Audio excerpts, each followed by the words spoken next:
Welcome to U.S. Visa Questions Answered Here. Welcome to U.S. Visa Questions Answered Here with Immigration Attorney Frances Hayden.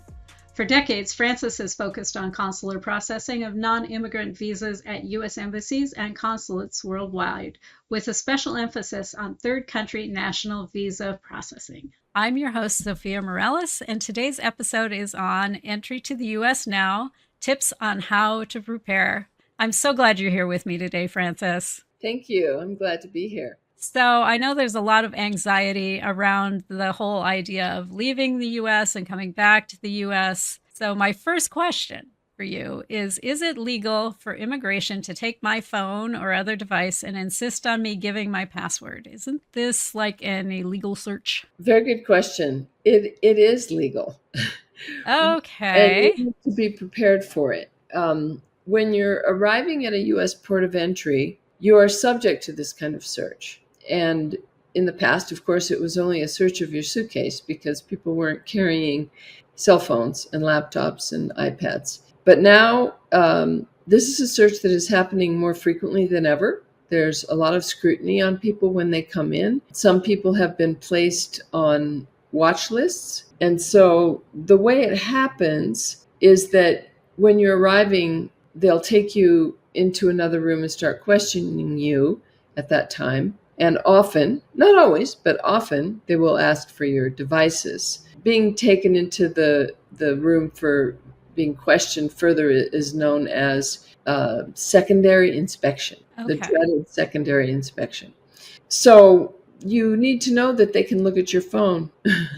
Okay. And so how do you recommend we conduct ourselves when we're put aside for this secondary inspection? Well, you can we say no? No, if you say no, that's a good question. Or if you refuse to give access to your devices, then they will remove you from the United States. You won't be able to enter. They'll possibly put you in detention until they can get a flight back to where you came from. Oh, wow. If it's easy to get another flight back, they might not put you in detention. It can happen either way. If you're a permanent resident, you also might go into detention, but they won't necessarily just put you on the next flight out. They will get you scheduled for a hearing in immigration court about having your green card removed, and that could take a long time. That sounds distinctly undesirable. Yes, it is. And people hate when they look at their devices, but they have no choice. It's part of the price of entering the United States. And is this like specific to people who are holding visas or green card statuses, or is this something that U.S. citizens are subject to as well? Well, we never used to think it could happen to a U.S. citizen, and I didn't ever hear about it happening prior to this administration. But now I have heard of U.S. citizens being taken to secondary inspection and questioned, and specifically, they are U.S. immigration attorneys. I'm happy to say it hasn't happened to me. Knock on wood. Yes, but they are people who have been involved in high-profile cases. Sure. So they are.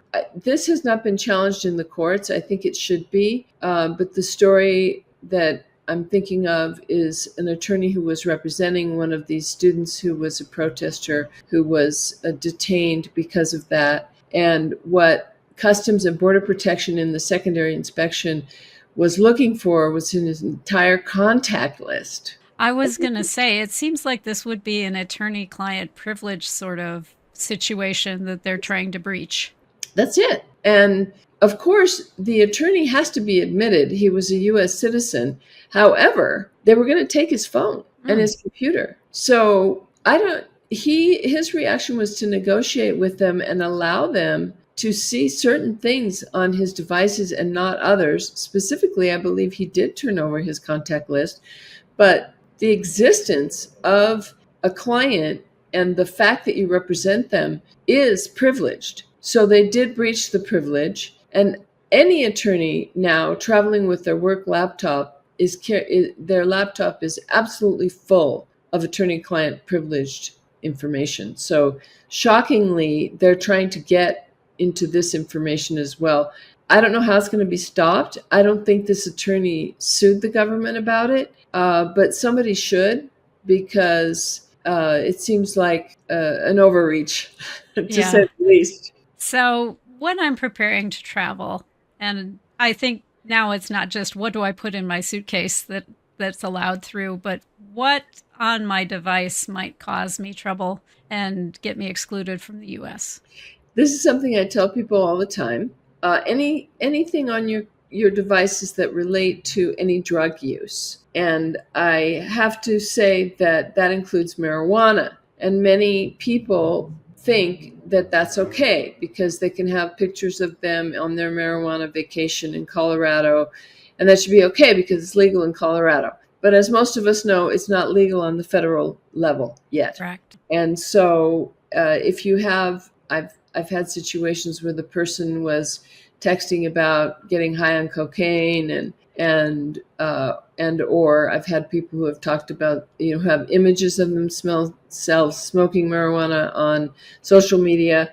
And it's a really serious thing because they can not only take your visa away, but they can bar you for life for being a drug user. Yeah.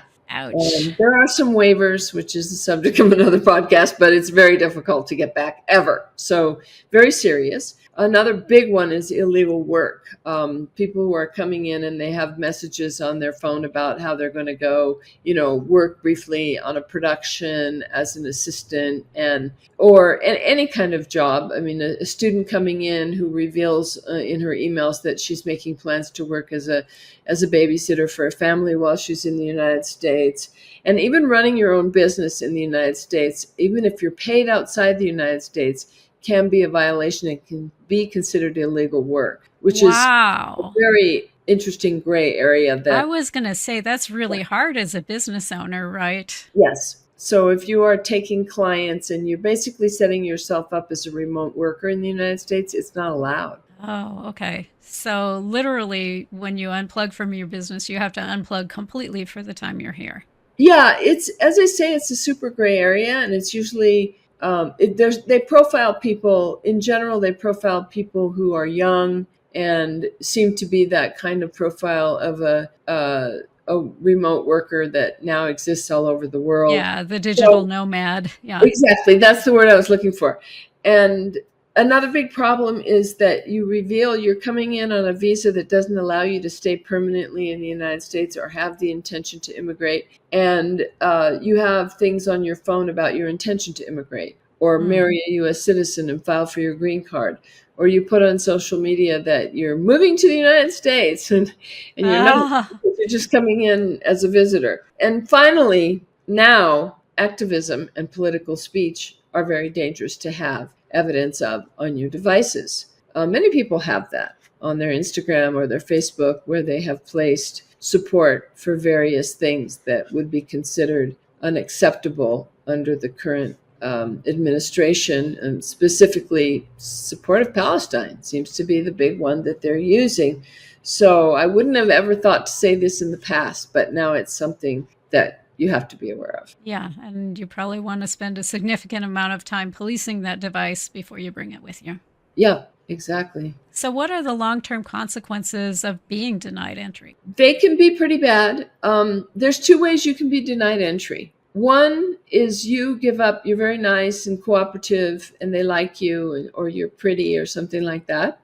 You're from a desirable immigration country, yes. You're the right color, and so forth. And so then they give you the opportunity to withdraw your application for admission, as it's called. Okay. They basically say, okay, I'll go get the right visa and come back. That's the best, because then there are not long-term consequences. The record is still there that you were refused entry, but if you withdrew your application, you don't have any long-term bars to come back. What does happen is the next time you do apply, they cancel your visa too. So it's not like it's a good thing. So then when you go to apply for a visa again, you have to reveal that you were refused entry, and you have to explain it, and it makes it more difficult usually, and you need to be prepared to speak to the consular officer in detail about that. The other way to be denied entry is what we call being expeditiously removed. This also didn't always exist. I've get exactly when it came in, but it's a way to deport you without a hearing. It's considered that you don't need due process because you're not yet within the United States. So the actual Customs and Border Protection officer can expeditiously remove you and, of course, cancel your visa. And they can also, and that creates a 5-year bar on reentry. Oh, okay. And yeah, there are certain waivers to that, but very, very difficult to get a waiver for that because consular officers will look at it and say, no, you got to wait out the 5 years. So that's a really scary prospect. And yeah. And is this something that is just happens to visa holders, or is this something that a green card holder might experience as well? Green card holders cannot be removed expeditiously. That's a very good question. You have to be entering on ESTA, the electronic travel certificate, or a visa, and then they can expeditiously remove you. So what should permanent residents and U.S. citizens know about re-entering the U.S. right now? Well, I think we kind of covered it. You too can be subject to search is the short answer. And so you have to be aware. And this, as I mentioned to you before we started, I know people who just aren't traveling because they are very politically active or literally employed as people that criticize the government in the media. And that kind of person really doesn't want to travel at all right now because they could be detained and they could lose their residency. Yeah, I can definitely see that. And I've heard rumors of immigration attorneys actually giving that advice. If you don't have to leave the U.S. right now, don't do it. Yes, and it's being applied too broadly, frankly. Okay. I have people contact me, and basically what I do is I assess the risk. What kind of visa are you coming in on? What's your immigration history? Do you have government criticism in your social media or on your phone? Is your visa status really solid? Are you doing what you're supposed to do on your green card? There's no violations hiding in there that might be discovered if you were questioned closely or if your devices were looked at. For those people, I'm saying, no, come in. I do sometimes give them the phone number of somebody who has the ability, if they're allowed to make a phone call, to talk to immigration for them, who happens to be somebody who's a liaison with Customs and Border Protection at the particular port of entry that some of them are coming to. But it's very important to point out that you are not entitled to legal representation when you're applying for admission to the United States at a port of entry. It's completely different than when you enter the U.S. Right. So this would be a privilege that they agree to allow you to contact someone. Exactly. And that's happening less and less these days. So what are the solutions if you're in a situation where you need to leave and come back? And maybe there is something on your phone where you had your little marijuana holiday in Colorado. Many people are, I'm not necessarily recommending this, but many people are using burner phones or are not carrying their work laptop or their real cell phone and are shipping those things back instead of carrying them with them when they enter through the port of entry. That's one option.